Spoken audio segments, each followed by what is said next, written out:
Nang dahil ba kayo po ay inihatid nyo ang Pangulong Duterte sa The Hague? Ito po bang kabayaran, Mr. President? Ito po ba'y premyo? Kasi kailangan nating ma-disabuse po ang pagdududa ng mga kababayan natin. Siguro po hindi na-advise na mabuti ang Presidente kasi kung galing pala siya sa transnational crimes, ano naman pong connection no sa transportation? Ang alam ko po, the present occupant of that office is Special Envoy for Transnational Crimes. Tama po yun? SETC. Tama po. Kayo po yata yung naghatid sa dating Pangulo nung siya po ay nasa Villamor Air Base. Kayong sumama para sa dalhin sa The Hague. Tama po? Tama po, Your Honor. O yun lamang po siguro yung transport-related activity na pwede nating isangkot sa inyo. Other than that, wala. At ang mahirap pa po, Mr. President, hindi naman kotse ang ginamit mo, aeroplano ang ginamit mo, so hindi ka rin dapat sana ron eh. Kung tricycle ang ginamit mo para dalhin mo si dating Pangulong Duterte sa The Hague, mula nung March hanggang ngayon, baka hindi ka pa nakarating. Sa layo nun. So wala din eh. Mr. President, ako po nangangamba lang sapagkat napakalaki ng problema ng transport sector natin. Licensing na licensing lang. Yung pag-i-issue lang ng plate ng mga sasakyan. Registration. Enforcement ng ating LTO laws. Paano niyo po i-undertake ang napakarami pong sagutin na ito? Wala naman po kayong training. Ano po ba yung academic discipline ng ating bagong ASEC ng LTO, Mr. President?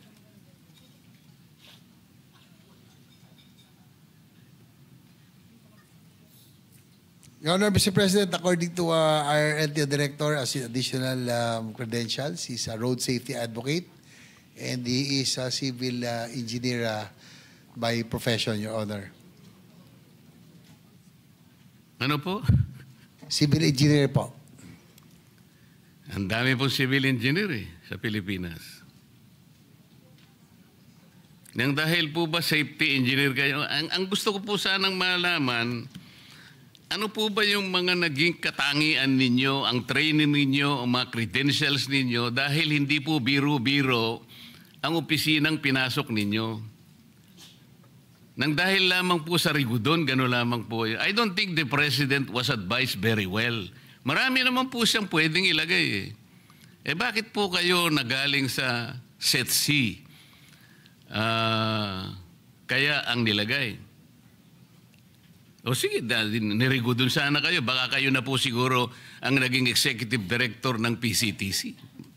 Kasi kung hindi ako nagkakamali, yun ang Philippine Center for Transnational Crimes. Parang magkalapit.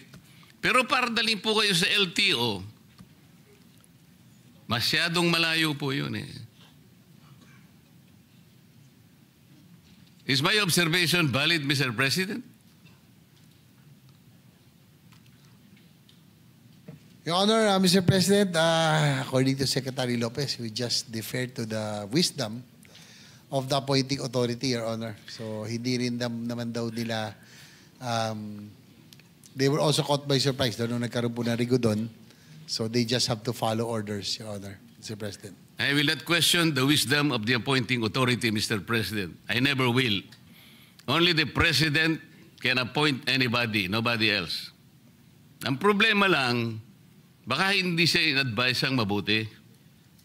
Kasi kung halimbawa, dadaan yan sa Commission on Appointments, siguradong hindi siya papasa, Mr. President. Because meritocracy, I think, is fundamental. That is the only way wherein the checks and balances of the legislature will come in. Without questioning the appointing authority, but we can assess the competence, the merit and fitness of the appointee. Now we're talking about the budget, Mr. President. we're going to entrust to the head of the LTO the budget that they required to execute the programs for 2026. The concern is, kung wala naman po kayong training sa gagawin ninyo,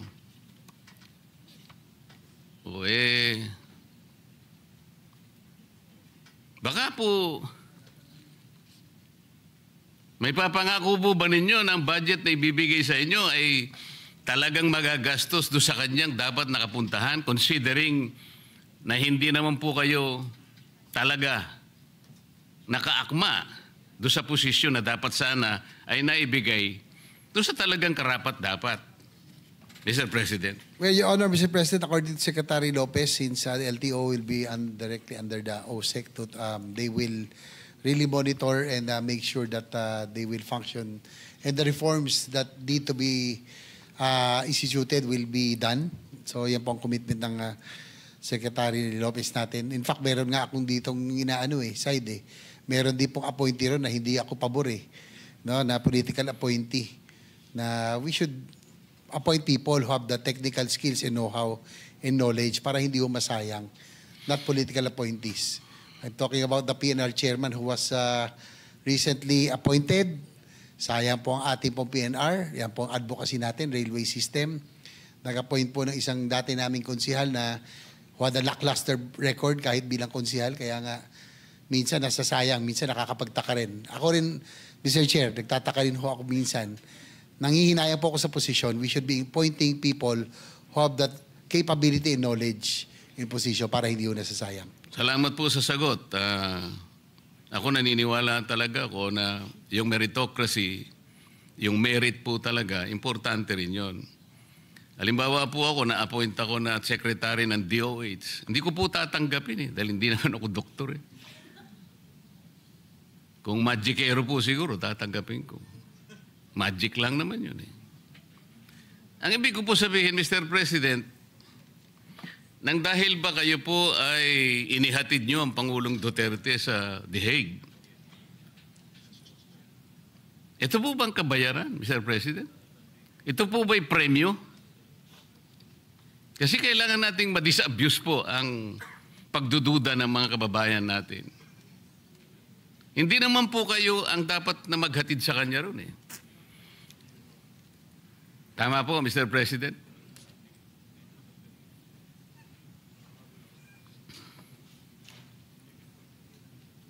Your Honor, sabi po niya Asik Lacanilaw, siya nga po he confirms that he was one of those on the plane with the former president. Opo, wala namang pagdududa doon and there's no debate in that. Ang tinatanong po, kayo po bang authorized na dapat sumama na maghatid sa hindi tamang pagkakahatid sa dating Pangulo? Under what authority did you accompany the former president to The Hague, Netherlands? According to kanina lao, being with the OSCE, they are on top of the Interpol po. Kaya po sila po kasama. Kaya what po do siya you po mean kasama. they are on top of the Interpol, Mr. President?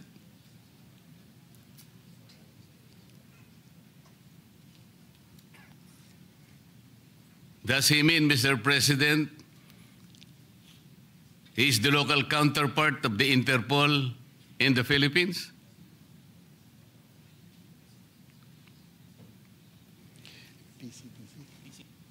Yung pong PCTC daw po is that's Interpol NCB Manila. Yun nga po. Yan po. The PCTC is the Philippine Center for Transnational Crimes. Opo. Kaya hindi po totoo na sinasabi niya na he is on top of transnational crimes. Kayo po ay special envoy, but the local counterpart of the Interpol is the PCTC. It should have been the executive director of the PCTC who should have accompanied the former president, even if we assume that was regular.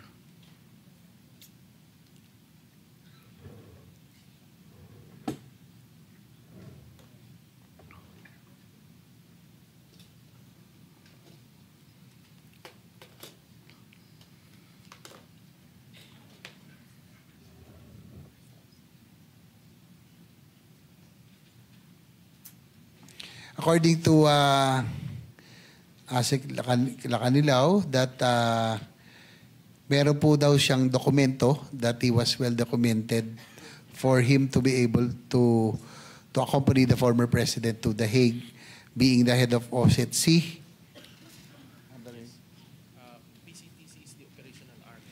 Tapos yung PCTC po is the operational arm under OSCE, Your Honor, Mr. President. So yun po yung kanyang personality or credentials for being the former president.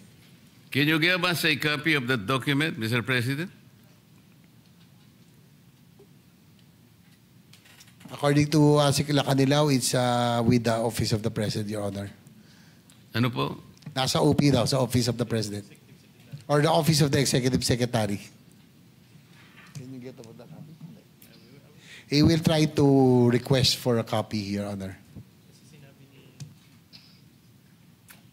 What does the document say, Mr. President?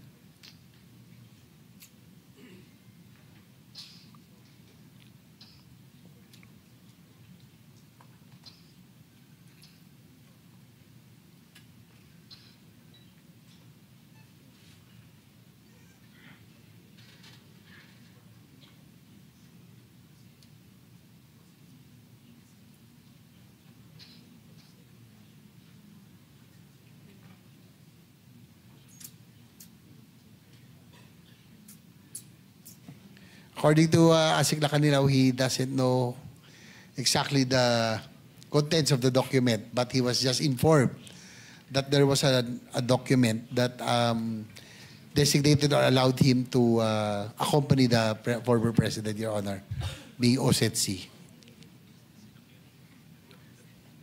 Why do you think, Mr. President, I should believe that statement? He referred to a document which content he doesn't know. Ang alam niya lang niya, pinasasama sa kanya, Pangulong Duterte. What kind of reasoning is that, Mr. President?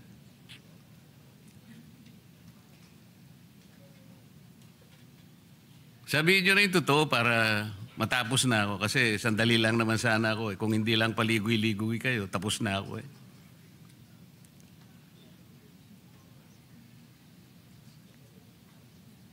Well, according to him, it was in the nung nagkaroon daw ng investigation dito regarding that, according to Secretary Remulla of the LG, that yun lang po na sinasabi that he was well documented when he accompanied the former president, Your Honor.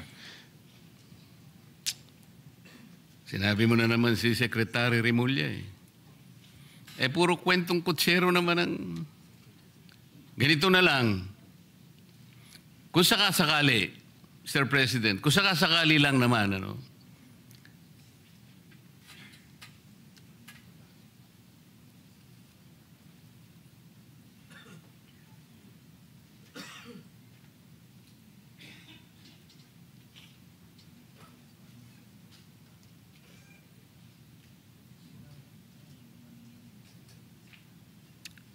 ito po kasi, tama naman yung aking suspecha, Mr. President. There was already an admission on the part of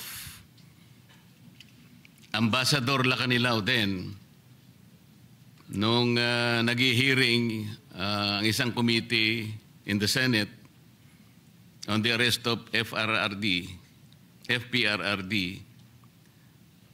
na nag-volunteer ka lang . Because there is no available official of PCTC o walang personnel, kaya ikaw ang nag-volunteer. There is a transcript to this effect that you just volunteered. So there is no document.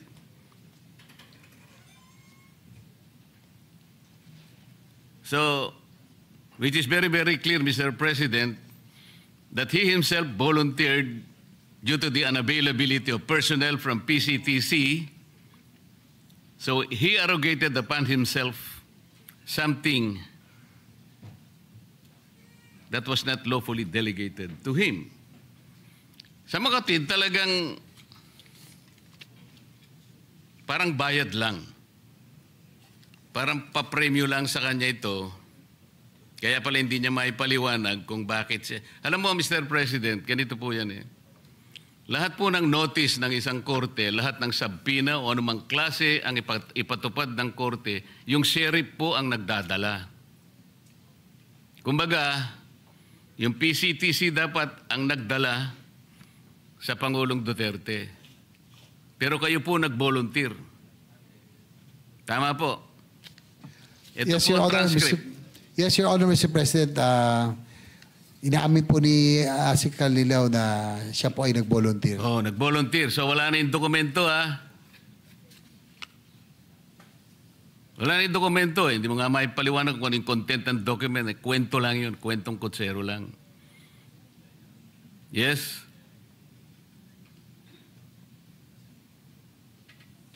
Well, sabi po kasi niya, yun daw yung nabanggit nung sa Senate hearing na he was documented.